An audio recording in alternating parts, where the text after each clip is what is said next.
Hello, everyone, and thank you for joining us today. My name is Danielle Fisher, and I'm the event manager here at Eco Canada. And today's session is called Building a Sustainable Future, Workforce Development in Marine Renewables and Offshore Resources. Before we start, I would like to take a moment to recognize the traditional Indigenous lands where Eco Canada's office is based in Calgary. At Eco Canada, we're committed to working towards respectful acknowledgement, collaboration, and reconciliation with Indigenous peoples across Canada. This starts with acknowledging our honor and privilege to live and work within the Treaty 7 territory. Today, we are presenting from the City of Calgary, home to the Métis Nation of Alberta, Region 3. We would also like to take this time to acknowledge traditional territories and oral practices of the Niitsitapi, home of the Blackfoot Confederacy, which includes the Siksika, the Piikani, and the Kainai First Nations, and the Tsuut'ina and Goodstoney, which include Chiniki, Bearspaw, and Wesley First Nations. Before we start, there are a few housekeeping guidelines for today's session to ensure that everyone can enjoy and participate in our session effectively. All participants are muted, so please check your audio settings to ensure that you can hear us properly. If you're experiencing any technical issues, please use the question box and select Eco Canada, the organizer, and I will do all that I can to resolve this issue. Today's webinar is being recorded and will be made available on demand to you within the next 24 hours. Everyone who registered for the webinar will receive an email with a link to the video. Any questions that you have about the presentation or today's topic can be submitted through the chat box or question box. We will have dedicated time during the presentation to answer any questions from the audience. Finally, we really want to know what you think about our webinars and how we can keep improving. You'll be sent a short survey after the webinar ends. Please let us know what you think or if you have comments or suggestions about the webinar.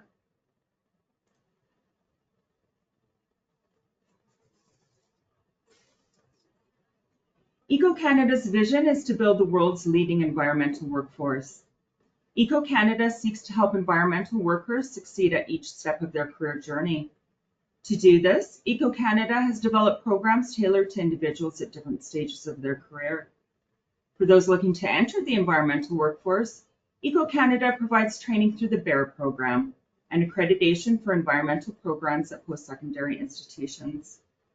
Eco Canada also provides opportunities for new workers to break into the environmental sector through wage funding for co-op students and recent post-secondary graduates. For those already employed as environmental workers, Eco Canada provides the environmental professional and environmental professional in training certifications and EPT students. Lastly, Eco Canada provides opportunities for those with vast experience as environmental workers to provide guidance and direction to Eco Canada's products and programs through advisory committees and emeritus memberships. Now I'd like to introduce you to our speakers. First up, we have Sarah Thomas. Sarah is the Senior Development Manager at DP Energy, where she leads the Nova East Wind Project, while also supporting other renewable energy projects throughout Canada. She also holds a director's seat on the board of Marine Renewables Canada. Next is Amanda Mombourquette. Amanda is the Nova Scotia Community College Manager of Workforce Development for the Eastern and Cape Breton region. She is also the Warden of Richmond County, and as the founder of the Strait of Cancel Offshore Wind Task Force, has been instrumental in representing the socio-economic interests of the Strait region.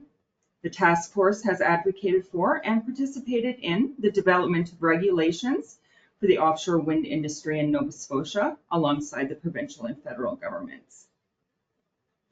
Our third speaker is Chris Urbancic.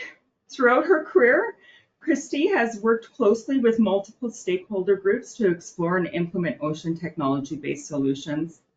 Her previous role as Gear and Operations Specialist for the Canadian Wildlife Federation's Marine Conservation Team allowed her to contribute significantly to North Atlantic right whale conservation efforts.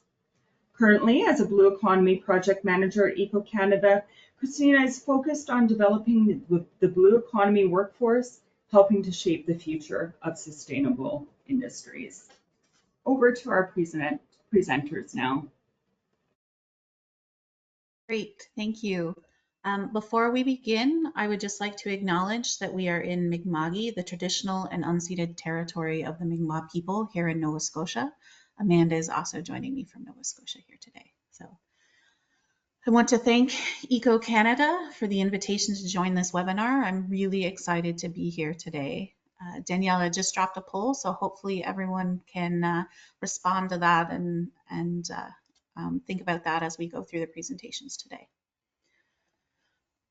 As Daniela said, my name is Sarah Thomas. I've been working in the renewable energy sector for just not quite 7 years now. I began my professional career actually as an officer in the US Navy after receiving my Bachelor's of Science in Aerospace Engineering. When I transitioned out of the military, I began working for the US Navy as a civilian in their shipbuilding program office, leading one of their top priority shipbuilding programs for the US government. While working in shipbuilding in Washington, D.C., I obtained my master's in public policy, and I worked in the shipbuilding industry for a number of years before I was actually poached to come up to Canada, and I started the Canadian Surface Combatant Program at the Halifax Shipyard here in Halifax, Nova Scotia. I transitioned out of shipbuilding and joined the renewable sector, like I said, about 7 years ago, and I haven't looked back since. So I'm very excited to be here today and talk about offshore wind. Thank you. Next I just wanted to jump in with our poll results, just so as we move forward with the presentation. So we have 77% said facing challenges, but has promising opportunities, and 23% unsure, no opinion. I kind of agree with the poll. We'll talk about some of that as I go through here. So that's exciting. Okay, today I'm going to walk you through a brief introduction on offshore wind. I'm going to tell you why we're talking about offshore wind in Canada now. I'm going to summarize some gaps in the offshore wind workforce sector in 2 different jurisdictions, the UK and the US, and why that's relevant to us here in Canada.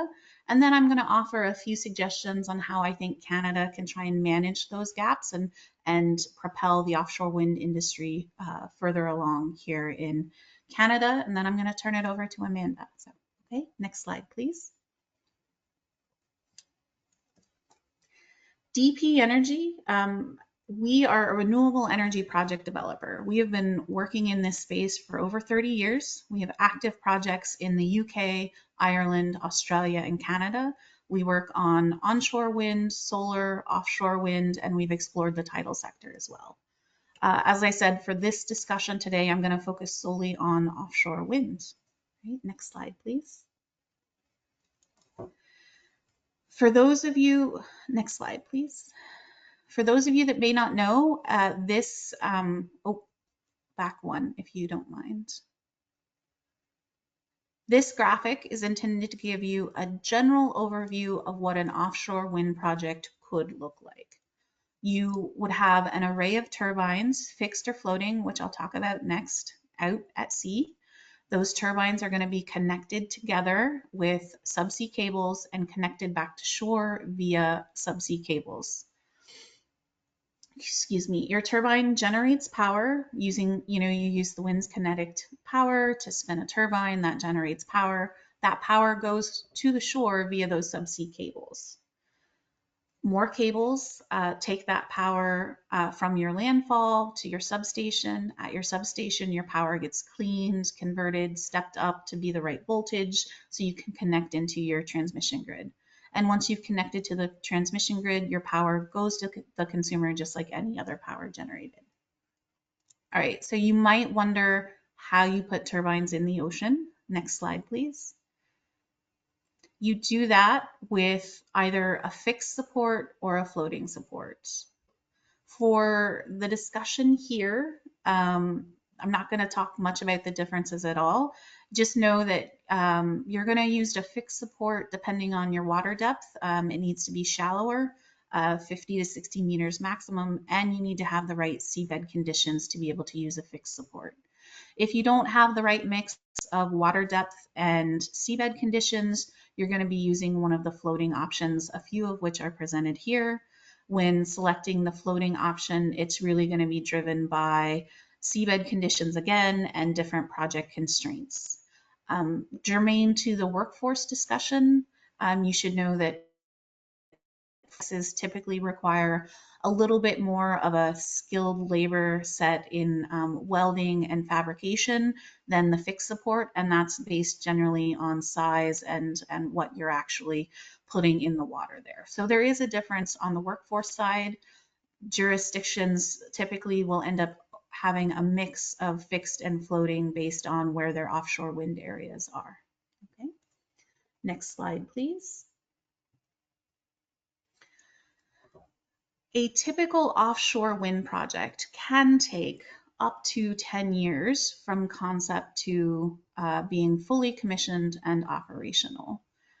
It's important for you to keep that time frame in mind as I walk you through some of the next slides. That's why I'm bringing it to your attention here. Here in Canada, some companies, ours included, have already started some of the early development and feasibility studies related to offshore wind projects. So we're kind of already starting that early development, but there's only so much a project can do before you have seabed rights associated with your project location. And that's kind of what we're waiting for here in Canada. Okay, so you might be wondering why we're talking about offshore wind now in Canada, since I just told you that there's no projects really that have been approved, there isn't seabed. It's because it's this 10-year time frame. To paraphrase Kim Doan from last week's MRC Supply Chain Forum, at the most basic level, the workforce is one of the key enabling infrastructure needed to be ready for the offshore wind industry. So in other words, if we don't have workers that have the necessary skills that we need, we're not going to be able to build the offshore wind industry as quickly as we need here in Canada to be able to achieve our targets, our net zero targets. I'm going to use two different examples and summarize a few studies to amplify this point. I know that there are lots of studies out there and that the numbers reported in those studies are different depending on assumptions used and the parameters of the studies. I'm not trying to convince you of specific job numbers or anything like that today. That's not why I'm here. So for the context of this presentation, please take my numbers at face value. I've identified the references, and if you want to go back and look at the specifics, assumptions on the studies that I cite, you please do so, and I will take questions or follow up from you at any time on that. Okay, next slide, please.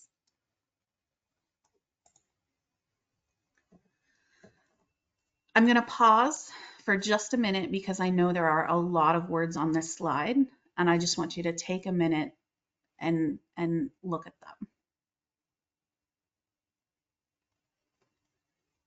The UK started their offshore wind industry with a 4 megawatt demonstration project in the year 2000. Looking back, by the end of 2022, that had grown to almost 14 gigawatts of generation capacity. For context, that 14 gigawatts is enough to power on average 12.2 million homes, just to put that out there. Okay, with that almost 14 gigawatts of power, the UK is reporting a current workforce in the offshore wind industry of over 32,000 workers. That's direct and indirect jobs, okay? There's been a number of studies that have identified what skills the UK needs immediately to be able to continue to develop their offshore wind industry, and then long-term, what they need to be able to reach further targets and further goals. It's the skills that you would expect, right? Electrical, engineering, offshore, but then there's also digital analysts, consenting, working in government bodies, project management, digital specialists, and then logistics and construction. Next slide, please. Okay, the US, a slightly less mature offshore wind industry than the UK. The US currently has 42 megawatts of installed capacity, but they have a plan. They have 12 gigawatts that they've approved through offtake agreements. That actually might be slightly out of date. I know they just awarded a research permit for a floating project in the Gulf of Maine this week. Point is that the US is working to achieve, they have a goal or a forecast of 14 gigawatts deployed and operational by 2030. A little bit different workforce right now. They have less than 1,000 workers identified as in the offshore wind industry in the US right now. But to hit their targets of 14 gigawatts by 2030, depending on the amount of domestic work, but if you maximize domestic work, they're projecting, 56,000 jobs in the offshore wind sector by 2030 in the US. And the US is going to need a number of boats as well. So building their shipbuilding industry is also going to be needing workers and skills. So studies on the US market have also identified skill gaps there. Engineers, management, skilled trades, designers, ports, logistics, technicians. A lot of work has been done in the US and the UK to do these gap analyses to identify what it is that they think they need to make sure they can hit their targets going forward. Okay, next slide, please. Canada, where are we today? Here in Nova Scotia, we have a goal of having 5 gigawatts leased by the year 2030 with generation after 2030. Personally, professionally, DP Energy with our Nova East Wind project, we're trying to push that boundary and bring those dates as soon as possible. And we look forward to being the first offshore wind project in Canada. But in order to do that, we're going to need some work, and we're going to need to be able to build our workforce. So I just want to remind you of the skill gaps that were identified in the UK.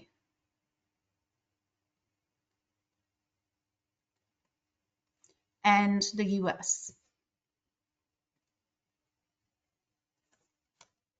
So I know the words are different and the terminology doesn't quite match up, but believe it or not, next please. These skill gaps that have been identified in 2 different jurisdictions are basically the same. It's the same type of skills and it's the same type of workers that are going to be needed in the UK and the US and everywhere else with offshore wind to be able to meet our targets. Now, Canada, we haven't started really building our offshore wind industry here. We're trying to. People are working really hard at it. We have a very short horizon to be ready. And one of the key ways that we're going to be ready is if we start getting our workforce ready now, today. There are some of us here in Canada working, like I said earlier, to get the development work done on projects. So there are workers here today working on offshore wind, but we're small in number and we're going to need a lot of help and we're going to need a lot of different skills. One of the things that have been reported in a number of studies, in Ireland specifically with a BVG report recently, engineering's been identified as a bottleneck. That was their word, bottleneck in Ireland for offshore wind. We certainly don't want that to be the case here. And other manufacturing globally have identified shortages for welders, fabricators, and electrical technicians. And that's not specific to offshore wind. That's specific globally to industry. Next slide, please. So what do I think that we can do about it?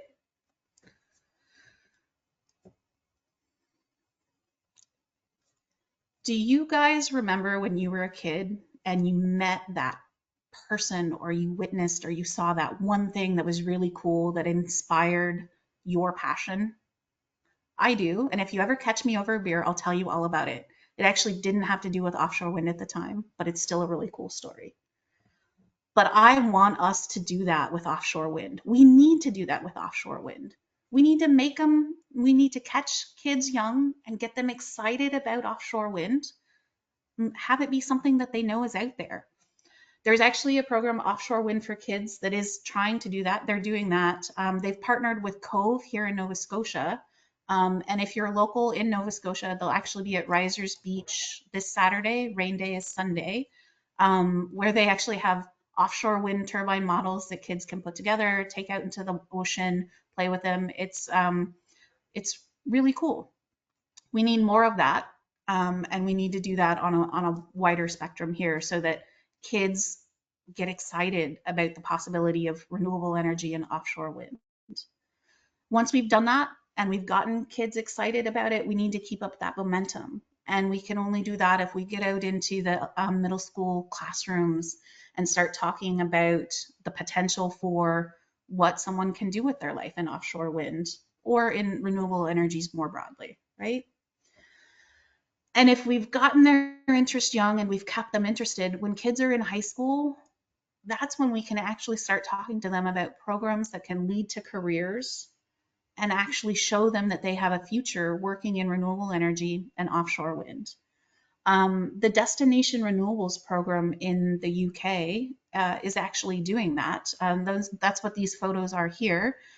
Destination Renewables was developed by DP Energy, EDF Renewables, and their partners.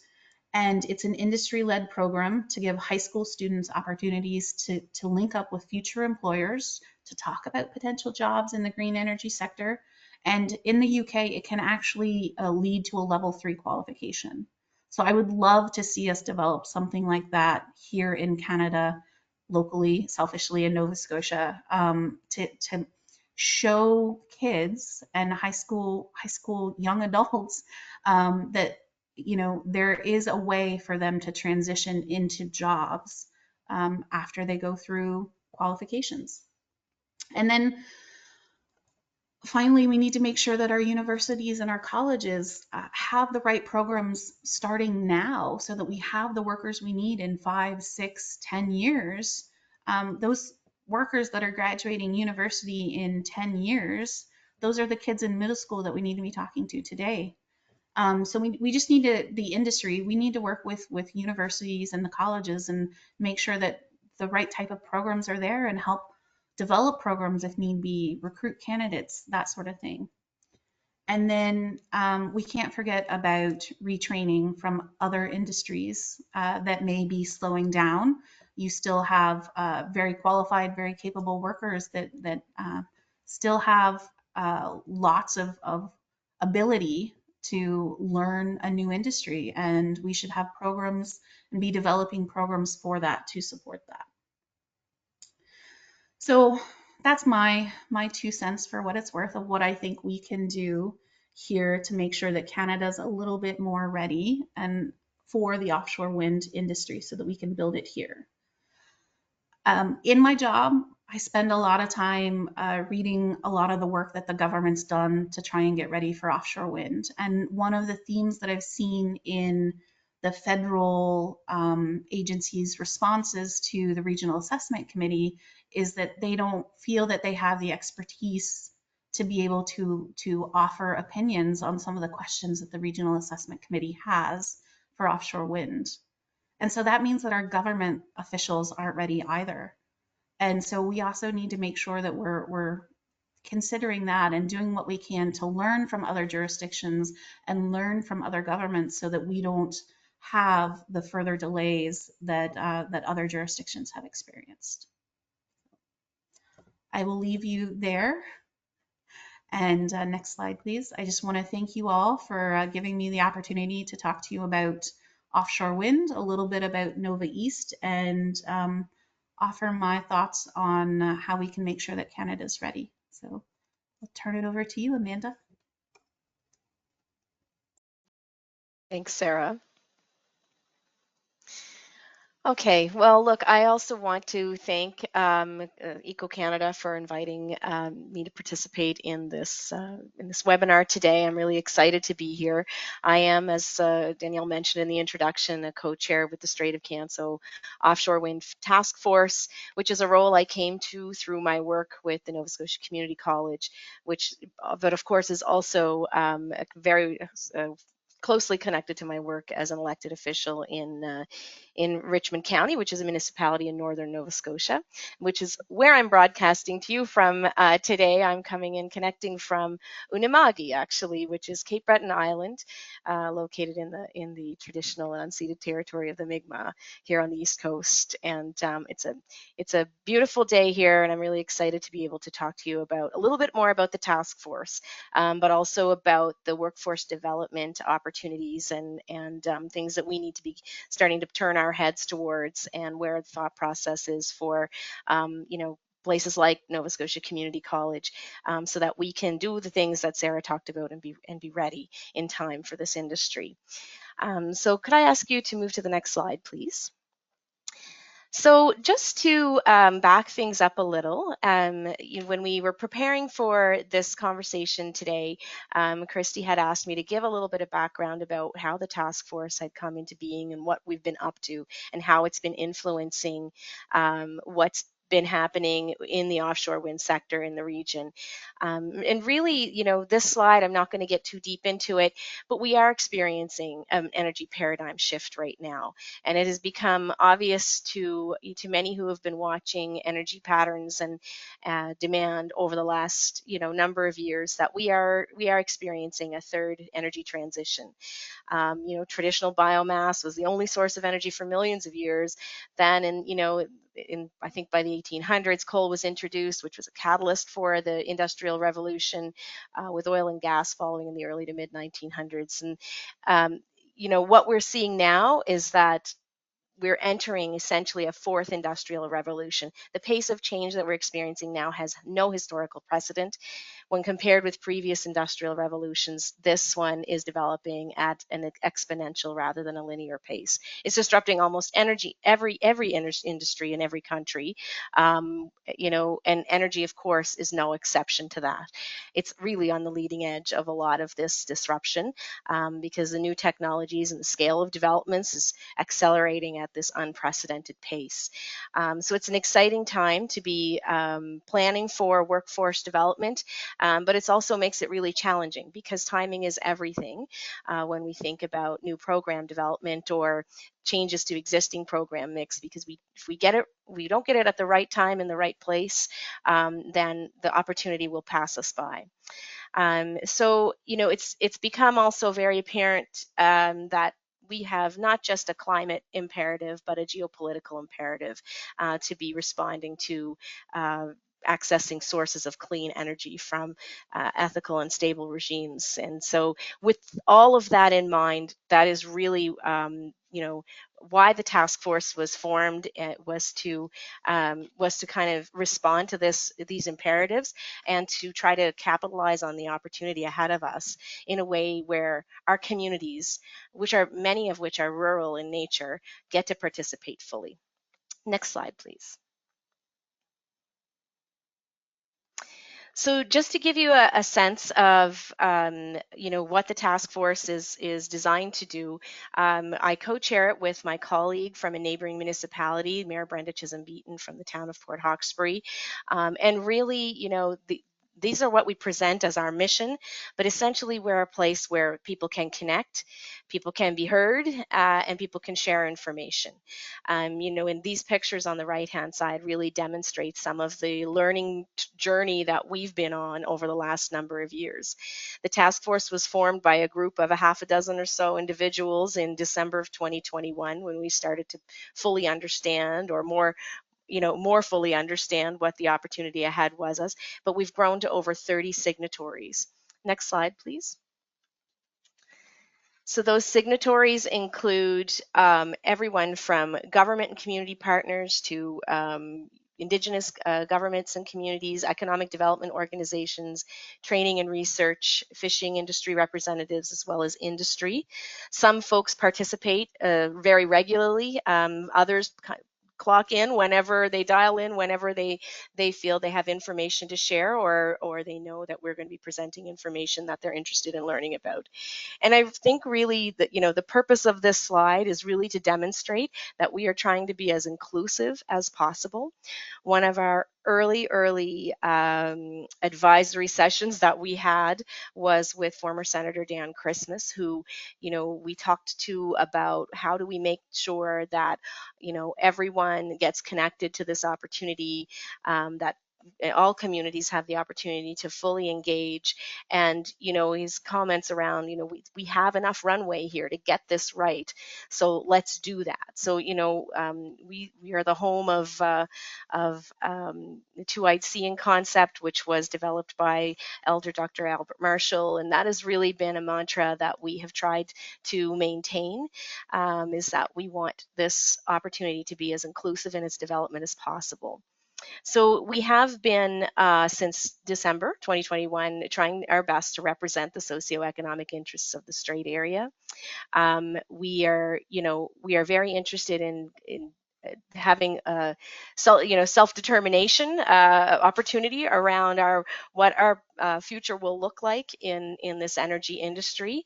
And that means making sure that we are listening to people who are excited, but it also means we are listening to people who have concerns. And coexistence with our fisheries partners is of primary concern to the task force for a whole pile of reasons.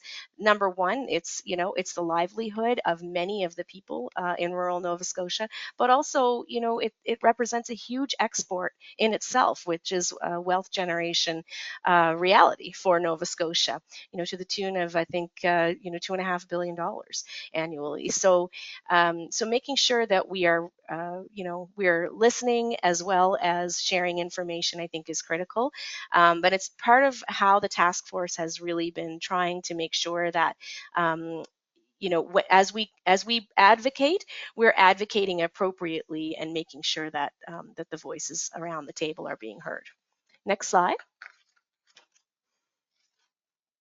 I think at the end of the day, before I leave that thought too, I would mention that we felt very strongly that if we don't participate in how this opportunity will roll out, it will be determined for us.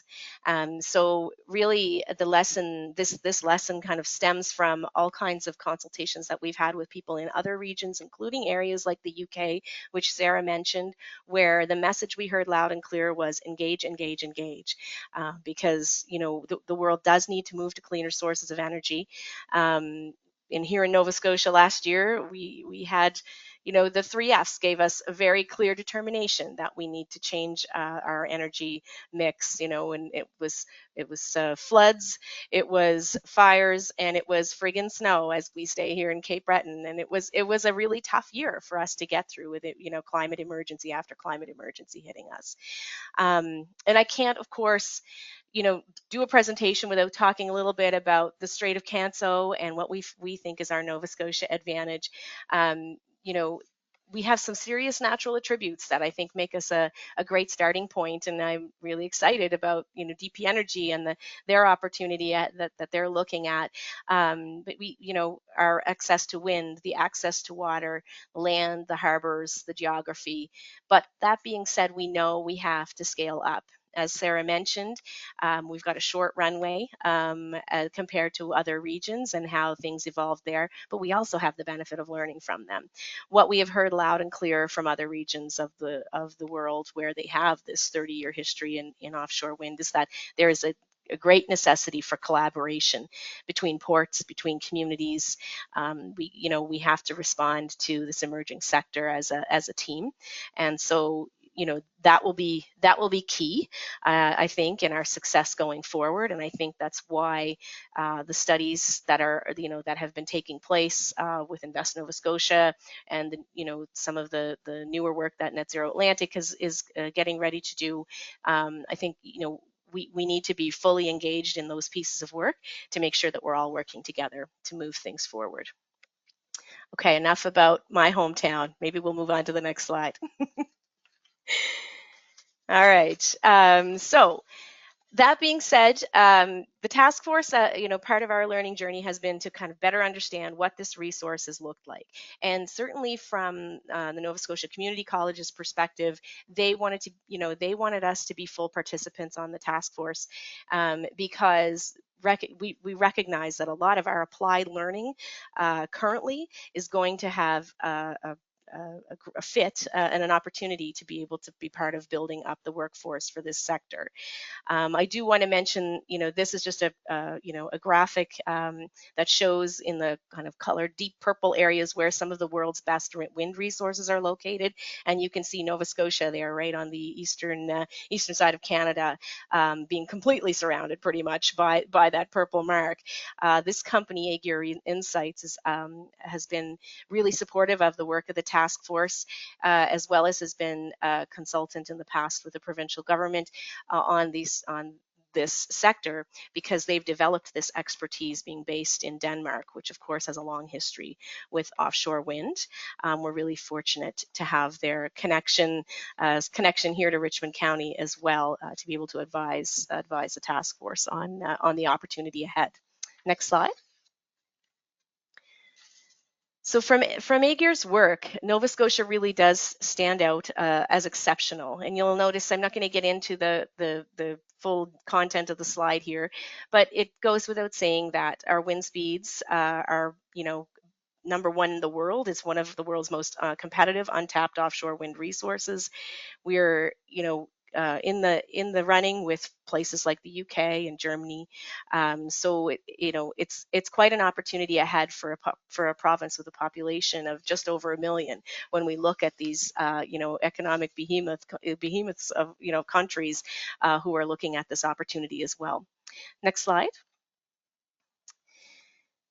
So the expansion potential, because of our wind speeds, because of the quality of the seabed here, because of the water depth, we are currently rated at about third in the world, behind the UK and the US Atlantic. So that expansion potential really takes into account a number of factors that I just mentioned there. But what does that look like in terms of where Nova Scotia sits? And could I ask the next slide, please? So the technical potential is both for fixed bottom and floating wind, which Sarah described, happen at certain depths and and with certain different types of technology. There's never going to be a time when we tap it all.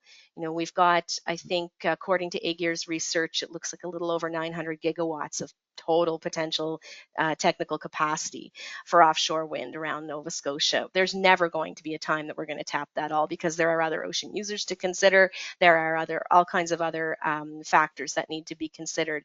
However, to put it in context, that it creates such an attractive opportunity for Nova Scotia and for investors in Nova Scotia to be able to look at different areas. And the work that's happening right now with the federal initiative through the offshore regional assessment, I think is going to help to kind of narrow down some of those regions as well. But it really does demonstrate that there's a remarkable opportunity for both domestic use, expansion, and export. And I think that cannot be understated. I know that there's been a lot of discussion around onshore wind and using that for hydrogen for export purposes, and the potential for future offshore wind to add to that business case. But at the end of the day, we really do need to be working on domestic strategies in tandem with that. So it's an exciting time to be considering the opportunity to green our grid and to green other clean fuel sources here at home in tandem with these export opportunities. Next slide. So our domestic use right now, as I mentioned, it's the opportunity is very limited, but it is growing. There's a huge opportunity to export, especially when you look at the use of electrons from onshore and offshore wind for the creation of hydrogen and ammonia.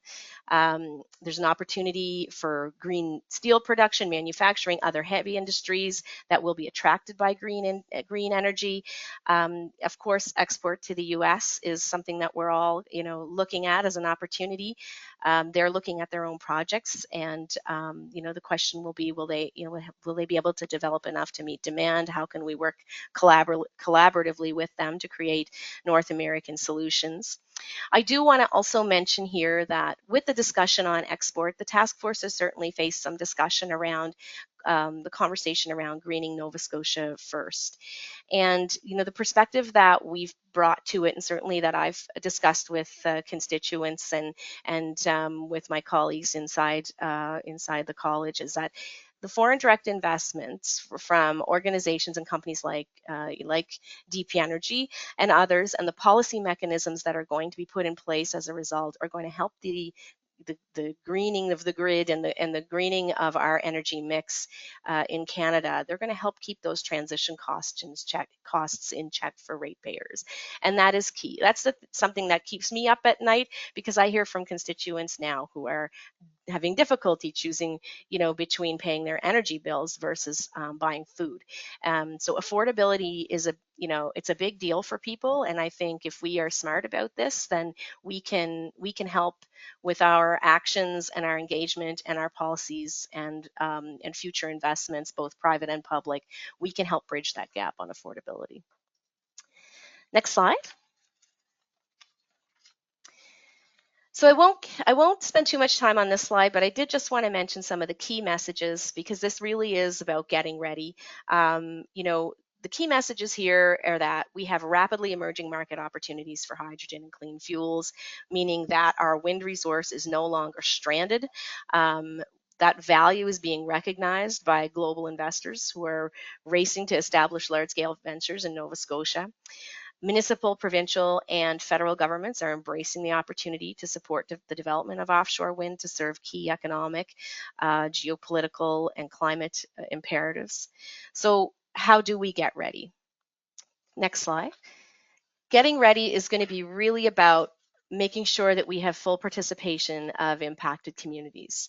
And again, this really ties back to the mantra of the task force being one of inclusion and making sure that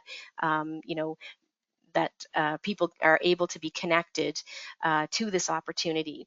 So the task force, of course, would be a great example on the community engagement and capacity building. Looking at coexistence with other existing ocean users will be key to this. The economic development and competitive advantage, but then, of course, the supply chain development and workforce. The engagement and protection of our fish and seafood exports, as I mentioned, that's got to be something that's paramount. But we've had some great conversations around their table with folks who are interested in the opportunity, interested in exploring diversification opportunities for their fishing-based businesses, and but also, like I mentioned, expressing their concerns and making sure that we do not squeeze out efficiencies in that sector. The community capacity building program that we have underway in this region right now includes 2 key development strategies, including an infrastructure strategy, so being aware of what our port assets are and surrounding assets to be able to support the sector, working with other ports to be able to meet the demand of the industry, but also looking at R&D opportunities and establishing a potential offshore wind development, research and development center of excellence. On the supply chain, though, and workforce development, which is really the key to our conversation here today, I want to pop up a slide. If you could go to the next slide, please. That really shows you a quick outline of what the NSCC thought process has been on creating a strategy to respond to the demand. So one of the things that we have pursued are partnerships with other colleges, College of the North Atlantic and the New Brunswick Community College, the CCNB and Holland College in the Atlantic region, to look at a project that would really attack this problem from all sides in terms of workforce development. It includes components for industry alignment and participation, adjustments to diploma and certificate programs, potential increases in them when necessary. Sarah mentioned some of the gaps around electrical expertise. Those are definitely applied learning programs that we have on the go now. So how do those need to change? Do they need to expand? When that needs to happen? So making sure that we're aligned with industry on timing, content, etc. We've been developing more and more short courses and micro-credentialing, and working with partners all across Canada. We recently developed 2 hydrogen-based micro-credentials, which are online and self-directed, so they're really accessible for people, and they give people who are working in various types of workforces now an opportunity to dip their toe into the hydrogen sector on the clean fuel side, to look at how their skills can transition to a clean fuels economy. We are looking at implementing virtual reality experience for both pre-program enrollment, as well as using that for attraction tools. The whole P to 12 engagement, and it's so funny when I saw Sarah's slide come up with, as early as grade 4, having worked for several years in entrepreneurship engagement in our grades primary to 12 school system. That's definitely where you can get kids very, very excited about careers for their future. And so that is definitely something that we've been turning our attention to as well, is how do we engage, how do we help to develop pedagogical resources, how do we host hackathon events, are there other innovative things we could do, such as the exploration of dual credentials for P to 12 and post-secondary, to shorten that journey from school to the workplace in a safe and an effective manner. Prior learning assessments, I think we're needing to turn our attention to. Diversity and inclusion supports. Currently, NSCC has a program called ABUCT, which is the Mi'kmaq word for oceans, and it's specifically a program to incentivize and create and reduce barriers for women and Indigenous people entering the marine sector.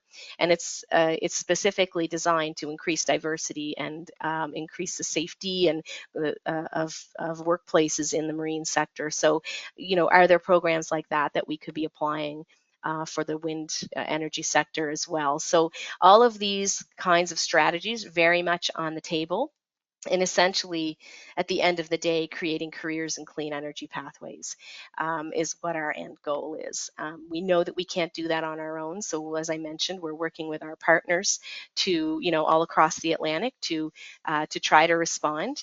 NSCC is currently looking at a wind turbine technician program, and has visited the Holland College location and has discussed it with the College of the North Atlantic. So these collaborations and conversations need to be ongoing for us to be able to ensure we have a workforce that is prepared, not just prepared, but excited to be a participant in this new and emerging sector for Canada. So I think I will leave it there, and with the kind of direction of our thoughts at a college level, and would be happy to answer any questions.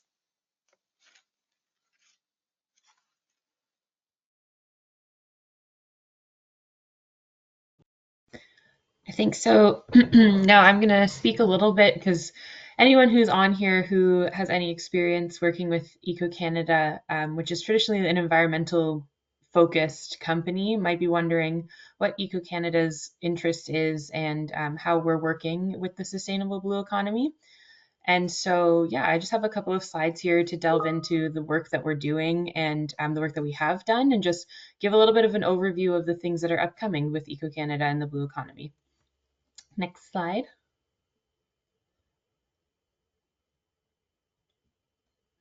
Yeah, so what are we doing with the blue economy? Next slide. So in 2022, after a 2-year-long project, EcoCanada developed what is called the Blue National Occupancy Standards, And we did this previously in the environmental sector. We developed occupancy standards for the environmental sector, but essentially what it breaks down to is developing a tool that's going to help us build a workforce that's ready to support the expansion of new and transitioning jobs in the blue economy. And so what they did was they went through a whole bunch of occupations that exist in across blue economy sectors, and they were able to identify 6 key sectors where there's a high level of growth to be expected to meet blue economy goals. And those 6 sectors are listed below with the little graphics. So offshore minerals and resources, ocean technology, marine transport, ports and shipping, marine renewables, fisheries and aquaculture, and coastal and marine tourism. And now that's not to say that these are the only sectors that exist in the blue economy. There are other sectors that we are looking at, but these are the 6 that were identified as key sectors that have high growth potential out of this study.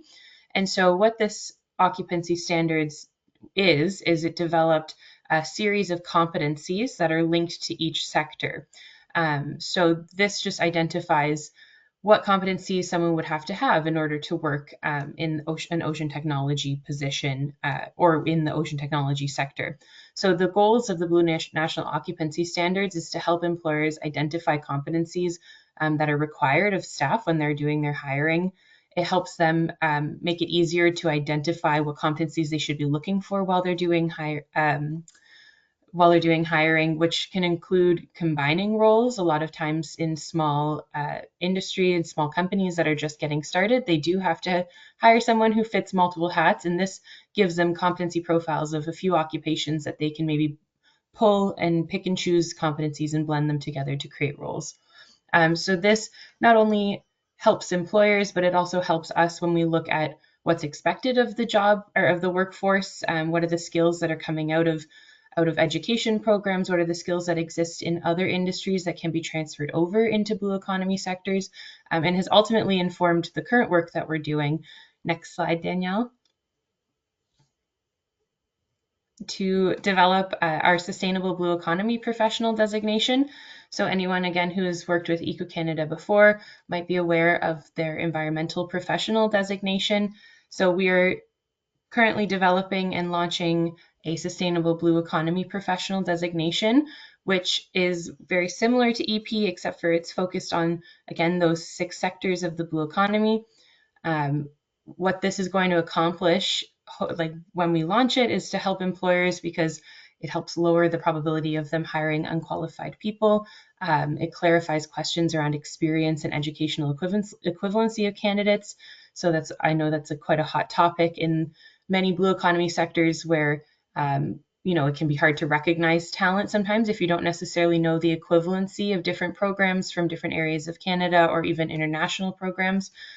This should help employers make their hiring process more efficient because they have these competency layouts, and the designation helps us confirm those competencies prior to them entering the hiring process. And also will eventually reduce the cost of onboarding and training because they'll have access to onboarding and training prior to being hired or even after they've been hired. This helps professionals, so somebody who's working in the industry who might want to have their skills more recognized through a designation, or have their transferable skills. Somebody who's entering a blue economy sector might have skills that are transferable but not recognized by employers in blue economy sectors. So this should help them, again, break it down to that competency level of skill that can be easily recognized across the board from different sectors to blue economy sectors. And ultimately, it'll help them grow their network and have access to exclusive professional development opportunities and other professionals in Canada or internationally who are working in the same sectors as them. Next slide, Danielle. So these are the 3 breakdowns that we're planning on launching for the Sustainable Blue Economy designation. This should represent the 3 stages other than a student of career professionals in the blue economy. So we have a Sustainable Blue Economy Professional in training, and this would target towards people who have recently graduated from their education program. They have less than 5 years of relevant employment experience, and they're really looking to get a foot in the door in the blue economy sector. The SBEP, Sustainable Blue Economy Professional, is more of a general overview. So this is somebody who might have diverse skill across multiple sectors in the blue economy, or somebody who is transitioning roles, again, from an alternative sector into a blue economy sector, but has that, again, time frame of experience with relevant skills. And then we have a specialized option that will allow individuals who have been working in one specific sector for over 5 years to be able to put to their name, say that they're specialized as a sustainable blue economy professional in whichever of the 6 sectors that we've currently identified. And hopefully we will expand to include more sectors as well, so that this can become as specialized as necessary for any professional working in the blue sector. But this specialized SBEP will allow them to, again, become that baseline of somebody who can mentor general SBEPs or somebody in training, and allow them, again, professional development to continue growing in their specialized area. Next, Danielle. And so anyone who is existing as an environmental professional as it stands with EcoCanada has the option to become dually designated, because especially since there are members who do work in marine related fields as an EP, they do have the option, if they meet the criteria, to also become an SBEP and be dually designated, as well as having access to blue economy related events and networking opportunities. And help figure out, if they do want to maybe industry transfer into SB or into the blue economy sector, what opportunities there are for them to do that through the SBEP designation. Next slide, Danielle. And so if you wanted to contribute to our work, it would be really, really great if you could take the chance to fill out a short survey on the design and framework that we've developed for our SBEP designation. We're looking for feedback. What we're launching in September is by no means a final product of what this SBEP is going to look like. We are going to be continuing to get feedback as we go through the launch process on design and feasibility.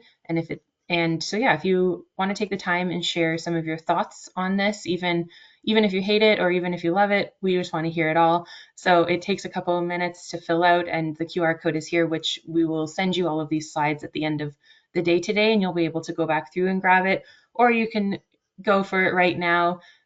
The other thing I'll mention is, if you fill out this survey, we are going to be looking for some beta testers for the designation. So it would be fully free opportunity to get designated and be one of the kind of early investors in the process and the designation, and have access really early on. Your first year of membership to the designation program would be waived if you're a part of this beta testing process. So as soon as you fill out the survey, we will be contacting you in the next week or so to reach out and see if anyone is interested in becoming a beta tester for this process.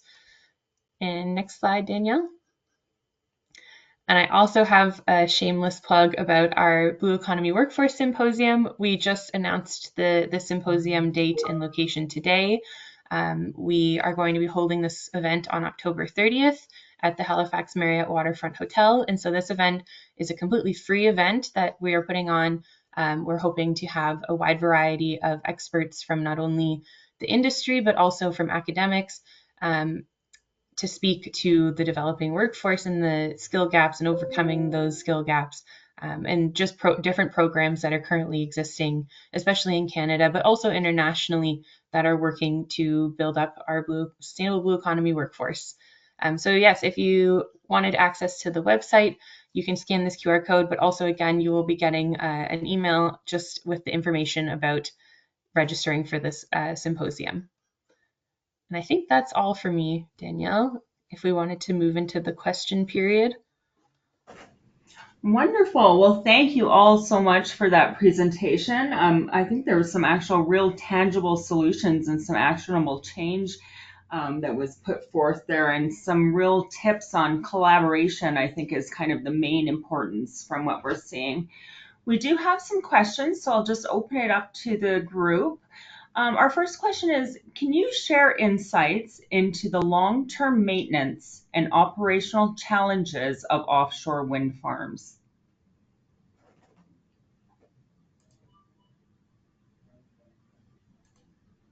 Anyone? Sorry, I was just writing down the question, so I made sure I had it there. I'm happy to take this one, Amanda and Christy, if you'd like.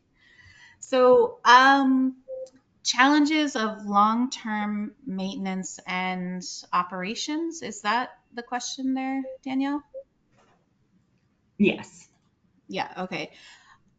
I mean, the long-term challenges aren't much different than the operations and maintenance challenges associated with like offshore petroleum and gas and that sort of thing. You need access, which would occur through vessels, crew transfer vessels. You need workers, you need time. From like a project standpoint, when you're doing maintenance, your turbine is shut down, and so you have a little bit less production, but you build all of that into your operating profile and that sort of thing. Um, so really the challenge is long term to keep a farm operating for, 25, 30 years come down to making sure you can access the site. So you need the right types of vessels. You need the people to do the maintenance, the right type of qualified workers, and then you need your spare parts and your typical consumables that you would use. Because you're trying to do that at sea, there are inherent challenges. In the shipbuilding world, we used to say, you can do anything, but when you try to do it at sea, it becomes 50% more expensive and it's going to take you twice as long, if not longer. So you got to think of it like that, right? We know how to do lots of complex things out at the ocean. Like humans have done that for a really long time. And it's just taking those things that we've learned from what we've done elsewhere in other industries and applying it appropriately. Amazing. Now we actually have. Danielle, Oh, go Danielle, ahead. could I maybe jump in on Of that? The course. one thing I wanted to mention too from doing some learning tours in the UK is on the skill set side. One of the challenges I think that we're going to need to be preparing for is making sure that we have people with the digital skills that are going to be needed for monitoring from operations bases for installations at sea. Um, we're talking about thousands and thousands and thousands of data points, and the monitoring is going to require, I think, a level of digital skill sets that we don't necessarily have in place here right now. But that being said, we are fortunate that there are other places in the world that have, so lots that we can learn from how to deploy. I And there's actually have a always, oh, Oh, go I just ahead, was Chris. going to ask Sorry, if go ahead. there's, yeah, sorry, I just had a question to both of you if you have thought on what the benefits of possibly including or like implementing AI to help with those digital skill development. I'm just thinking, I know AI is the booming kind of digital skill industry right now, so No, that's actually what my additional thought was going to be is there's only so much of that work that can be done by AI. You're still going to need humans involved at various levels, not just to check and monitor, but just to actually do some of it. There's only so much that AI can do. It's a great tool when you use it the right way and after you've done the machine learning that's needed. But there's still going to be a lot of human engagement separate from training the AI. So Amazing. Sounds like there's some real opportunity there. We do actually have a question about planning and kind of those challenges in planning and construction. So, what are the biggest challenges faced during the planning and construction phases of offshore wind projects? okay, I will take that one again. I'm happy for Amanda and anyone else to chime in. So from a planning perspective, um, here in Canada, we can only do so much planning until there's the regulatory framework in place that allows decisions to be made about where projects are going to be. And so that's just one of the challenges is like how much work you can do until you have full confidence of where your project is going to be. But the challenges for an offshore wind project are the same types of challenges related to any other renewable energy project. To be honest, you have your environment. You need to be able to understand your environment. And so that includes the other ocean users, that includes the animals and plants that are there as well. That includes your med ocean, understanding what the site characteristics are, like what your wind and waves are like, and you have to do modeling so you understand like storm surge and what your worst case storms are going to be. So all of that is typical work that you have to do from a planning side of things. The challenge with doing that for offshore wind is the ocean is really big, and these turbines are large, and so the area that you're covering is big, and so it takes time to do that, and it takes resources to do that. And once you understand your environment a little bit better, then you can start defining more specifically where you want your turbines to be, and where you want your cables to come, where you want your cables to be laid along the ocean, and then how you're bringing your cable to shore. But again, all of that is stuff that we have done before. It's very similar to some of the pipeline work that had to be done for offshore oil and gas and that sort of thing. So it's the same type of work, slightly different challenges associated with the planning. On the construction side of things, haven't done construction of an offshore wind project yet, but with some of my other experience and background, I can say that, again, anytime you're trying to do something in the water, it's at least 50 times percent more expensive, and it's going to take twice as long as you think. No, I kid a little bit. Just working in the ocean, for any of you that have been in the ocean, even just going to the beach, the ocean is not anything that you can control. So you have to have safety measures in place, and you have to make sure everyone that's out there working knows what they're doing, that they know how to handle an emergency. And then for the actual construction itself, if you're using a fixed support, which I talked about, that's going to require some large offshore support vessels with large cranes, because you're installing your foundation or your support structure, and then you're installing the turbine on top of that. You go through sections of the tower, and then you install your nacelle. For a floating mechanism, it's a little bit different because you do most of your fabrication and your actual construction at your shore facility, and then you're towing it out, but you still have to get your precise locations for your moorings. You have to do your cable connections and all of that. And again, we know how to do that. We've done it before. It is just challenging, and you want to make sure that you're not rushing it, that you've walked through your plans and everyone knows what they're doing. So I would say in general, that's how you really need to approach it and think about the challenges. So. Amanda? Danielle, maybe if I could just jump in there too. Sure.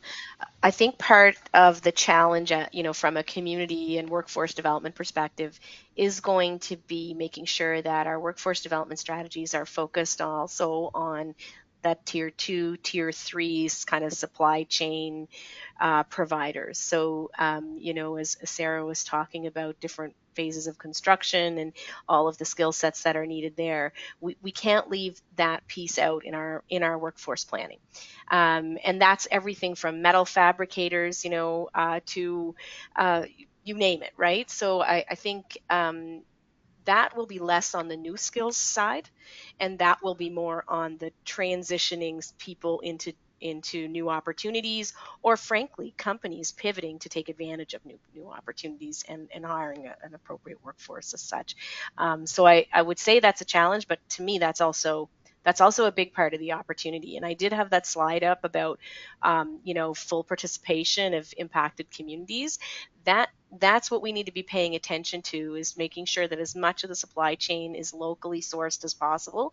That is how we're going to make sure that our communities benefit the way that they should from this industry, but also that we have community acceptance, and that communities embrace this new sector. Sounds real grassroots. Chris, any thoughts on that? Okay. We I do would have just, sorry, oh, Daniel, sorry, just one quick thought. Amanda, sure. you brought back a distinct memory. I used to have a boss that always told me, Sarah, stop bringing me challenges. They are opportunities for you to show me what you can do. And that's Mhm. what these challenges are. So thanks, Danielle. Amazing. Sorry. For sure.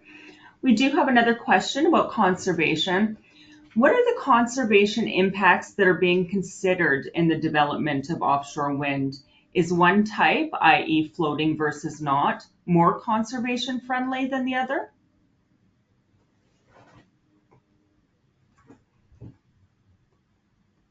Amanda, I see your hand moving.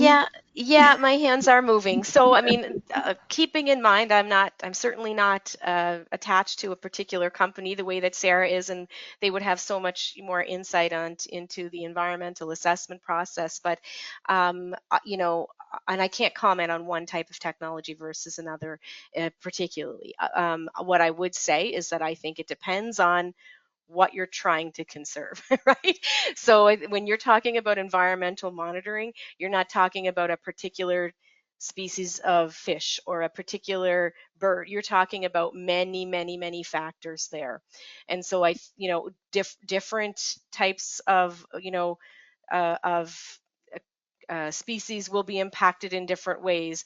Different locations in the environment will be impacted in different ways. And I think that's why the environmental assessment process that will come out of, processes, regulatory frameworks like Bill C-49, need to maintain that kind of rigor, is so that we're making sure that marine protected areas remain appropriately protected. We still need to think about innovative marine spatial planning, but how can we do that in a way that minimizes impact in our oceans, and certainly, especially when you consider some of the subsea infrastructure that's going to be required. So I feel like I'm not really answering the question, but I guess what the key message there that I would try to take away from that is that the regulatory framework, the Bill C-49, the mirror legislation that will be passed here provincially, hopefully in Nova Scotia very soon, that will give us the mechanisms in place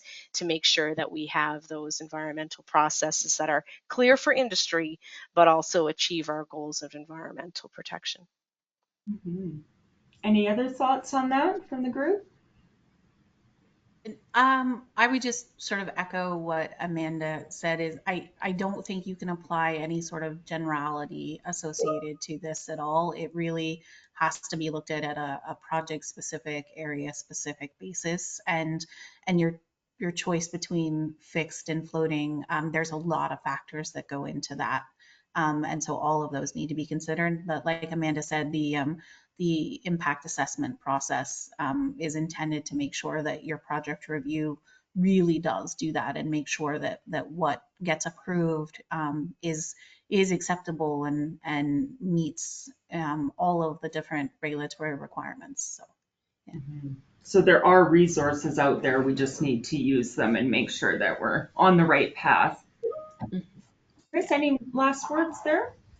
Yeah, like I guess my kind of contribution that I can add is just from my previous work in the North Atlantic right whale sphere. I know there's a lot of concerns when they first approached offshore wind development in the US, which is quite near one of the main migratory pathways of this severely endangered species, which I know, we don't do a lot of surveillance around the area where there's a lot of offshore wind proposals in Nova Scotia. So it's one of those concerns I know from that community, just where it's already facing so much endangerment from other industries as well. We don't want to add anything. But obviously that's not much of it. That's just my knowledge of that industry. They're all very concerned about it, but I'll be interested to see, like what comes of those environmental impacts, and I'm sure that community will be very interested as well. I bet. Okay, we have time enough for one last question, and I'll do it now. Is Canada currently considering the process and impacts of decommissioning wind turbines as well in their long-term planning of offshore wind?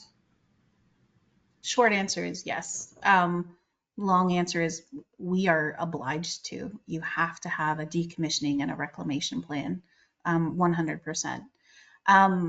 in my world in renewable energy, anytime I talk to anybody about a project, that's one of the questions they ask is, what happens when you're done with this? And one of the things that is really exciting for me to watch and pay attention to is those early renewable energy projects that started 20 years ago. They're just now at the point where they're starting to get decommissioned. And there is a whole like industry that's starting about how to do that, how to recycle and reuse parts from renewable energy projects in a very like conscious way. And I'm excited to watch how that flourishes, because like that's so important to what we do, because we don't want to put a project in and just forget about it. It's really important to make sure that when you're done with it, you return things to as they were, no harm done.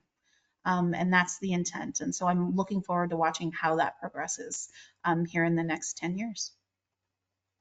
I would jump in as well and echo Sarah's comments. I attended Wind Europe in Copenhagen a couple of years ago, and there was an entire theme, like a thread to the presentations in that conference that were dedicated to the circular economy, the recycling of recycling technologies, composite materials that would, be more, I guess, in harmony with being able to be reused in the future. An entire thread of that conference was in businesses connecting to opportunities and sharing best practices, or like related to that decommissioning and what happens at the end of the life cycle. And so, I do think there are going to be some really great business opportunities around that. I also think, again, this technology is new to Canada. It is not new on the planet. Yeah. And we are in the very fortunate position of being able to learn from 20 or 30 years of experience in other regions, and so some of the missteps that may have happened in other places, we can learn from those. Some of the best practices, we can learn from those. So I think being that second generation to this industry is not necessarily a bad thing for us. I actually attended the ICES conference in Newfoundland in the spring, and there was a whole panel on offshore wind, and there was a lot of discussion about it. And I know I can't say exactly the offshore wind farm location and which one it was, but there was one where when it was decommissioned, they had just left the posts because there had actually been the development of community like on the seafloor around those posts. And it had created, like a little ecosystem down there, and it's actually more disruptive to remove the posts than if they just left them. So there's still a lot of research coming out about that, or even such as creating those artificial reefs around the posts to improve ecosystems while we're developing offshore wind. And so I'd be really interested to see Canada maybe take the lead in some of that and use some of the research that's already been out there to when they're planning the implementation of Yeah, this. that's a great point, Christy. And I think, Mhm. we experienced some of that already in the oil and gas sector when we would see pipelines get rocked over. It creates these artificial reefs, which is excellent habitat for some of the, some of the marine life that we typically harvest. And so, I think when we talk about impacted communities, we tend to kind of think, oh well, it's all negative impacts, but it's not all negative impacts. There are some really positive, tangible opportunities. One of the things that I heard from the Scottish Fishermen's Federation in the UK last year was about their in part of their response to the oil and gas sector, and they're going to hopefully do this with offshore wind as well, depending on kind of regulatory kind of things that are happening. They've established a whole commercial arm, right? So, the commercial arm is deploying vessels for other purposes, or deploying people with certain skill sets for other purpose than what they were originally intended. And there's a diversification opportunity there. But that could happen at any point in the life cycle of a project, whether it's monitoring or, depending on where the project is in terms of its life cycle. But I do think there's some really great opportunities for potential positive impacts. And if we're not doing a good job of exploring those, I think that's to our own detriment. Amazing. Okay, well, that brings us to the end of our presentation. This recording will be sent out to you within 24 hours for you to look back upon.